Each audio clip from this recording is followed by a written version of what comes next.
Master, சொல்லுப்பா. எனக்கு அடுத்த மாதத்துலேருந்து சம்பளம் 2000 ரூபாய் ஏற்றி கொடுங்க. அப்போ தான் நான் ஜிம்முக்கு வேலைக்கு வருவேன். சம்பளம் ஏற்றி கொடுக்கணுமா?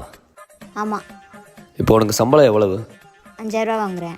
ஓஹோ, உனக்கு டெய்லி சாப்பாடு எங்கேருந்து வருது? உங்கள் வீட்டில் இருந்தா வருது. அதுக்கு ஒரு 3000 ரூபா போடு. சரி. நீ ஒர்க்கோ போட்டு ஏன் சப்ளிமெண்ட்டை எனக்கே தெரியாமல் கொடுக்குற பார்த்தியா? ஆத்தி கண்டுபிடிச்சிட்டாரு. அதுக்கு ஒரு 3000 ரூபா போடு. சரி. நீ வீடியோ எடுக்கிறதுக்காக ஜிம் டைம் முடிஞ்சதுக்கப்புறமும் லைட்டு ஃபேனு ஏசி எல்லாத்தையும் போட்டுவிட்டு எடுக்கிற பார்த்தியா? ஆமாம். அதுக்கு ஒரு 4000 போடு. சரி. ஆக மொத்தம் எவ்வளோ வருது? 10,000 ரூபா வருது. நீ எவ்வளோ எதிர்பார்த்த? 7000 ரூபா. மாதம் ஒன்றா ஆனால் 3000 ரூபா கொடுத்துட்டு தான் நீ ஜிம்முக்குள்ளே வர, சரியா?